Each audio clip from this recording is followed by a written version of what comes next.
अस्सलाम वालेकुम व्यूवर्स, क्या हाल है? ठीक है, उम्मीद है हमारा सेहत की बेहतरीन हालतों में होंगे। वेलकम कुकिंग विद कमर। आज हम बना रहे हैं अपने चैनल पे दही भल्ले। दही भल्ले बनाना बहुत ही आसान काम है और बहुत ही आसानी से और बहुत ही जल्दी बनने वाली चीज़ है। तो चलें हम अपना जो है वो दही भल्लों की रेसिपी स्टार्ट करते हैं। सबसे पहले हमने लिया है प्याज, 2 से 3 अदद बड़ी, इन्हें अच्छे से काट के चॉप करके वॉश कर लिया है और 2 से 3 बड़े आलू ले लिए हैं, उन्हें भी बॉईल करके रख लिया। फिर मैंने लिए हैं 2 टमाटर, 1.5 टेबल स्पून जो है चाट मसाला, हरा धनिया आधी गड्डी, 2 से 3 हरी मिर्चें और लहसुन के 2 से 3 जवे। उसके बाद जो है वो मैंने ले लिया है दही। दही मैंने लिया है आधा किलो दही में, और ये मेरे होममेड भल्ले हैं। इनकी रेसिपी भी मैं जल्दी शेयर करूँगी। अच्छा जी, हम दही दही में जो है वो मैंने 1.5 टेबल स्पून चाट मसाला डाल लिया है। चाट मसाला डालने के बाद ये मैंने जो ग्रीन चीज़ें चटनी है वो बनाई है, ग्रीन मिर्चों और लहसुन और धनिए की। उसके मैंने 2 से 3 टेबल स्पून डाल लिए हैं दही में। दही में 2 से 3 टेबल स्पून डालने के बाद हम इसको अच्छे से मिक्स कर लेंगे। मिक्स आप करते हुए अगर आपका दही घना है तो आपने इसमें पानी डालने के बजाय आप दूध डालेंगे तो उसकी कंसिस्टेंसी अच्छी होगी। और ये देखें, ये मैंने अच्छे से इसको बीट कर लिया है। और इसके बाद जो है हमने एक बाउल ले लेना है। एक बाउल, उसमें हमने अपने सारे भल्ले उसमें पानी डालना है और पानी डालने के बाद हमने सारे भल्ले उसमें डिप करके रख देने हैं। 4 से 5 मिनट हमने इन भल्लों को डिप करके ही रखना है ताकि ये अच्छे से नरम हो जाएँ। जब ये अच्छे से नरम हो जाएंगे तो फिर हम इन्हें थोड़ा सा प्रेस करके, हाथों की मदद से प्रेस करके इन्हें निकाल लेंगे एक अलग प्लेट में।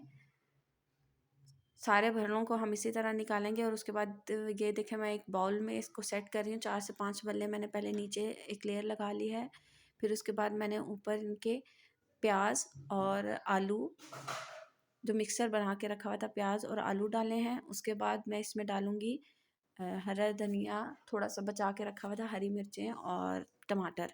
ये तीनों चीज़ें भी ऐड करने के बाद मैं इन्हें जो है वो थोड़ा सा मिक्स कर लूँगी। आपने बहुत आहिस्ता से मिक्स करना है ताकि भल्ले टूटे नहीं, और अगर टूट भी जाते हैं तो कोई इशू नहीं, क्योंकि हमने 4 से 5 भल्ले रखे हुए हैं और बाकी बचा के रखे हुए हैं। और उसके बाद अब हम इसके ऊपर भी एक लेयर भल्लों की लगा देंगे दोबारा से।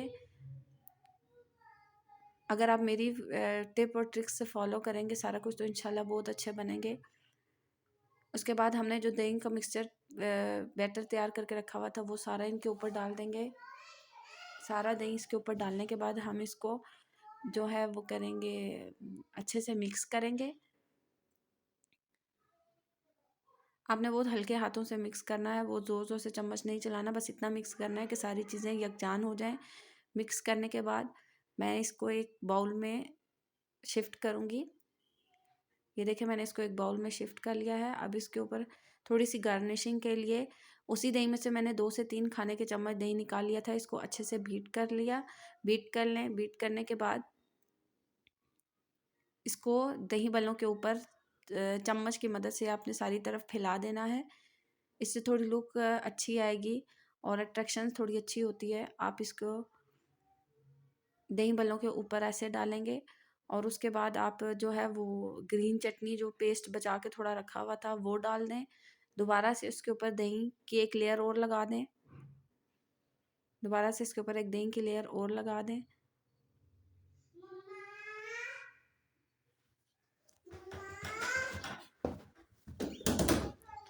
फिर इसके बाद थोड़ा सा चाट मसाला अपने चम्मच की मदद से या हाथ की मदद से आप इसके ऊपर छिड़क लें। और ये है हमारे दही भल्लों की फ़ाइनल लुक, माशाल्लाह ज़बरदस्त। और ये मैं आपको निकाल के भी दिखा देती हूँ कि कितने अच्छे बने हैं और कितना अच्छा इनका टेक्सचर है। जज़ाकल्लाह।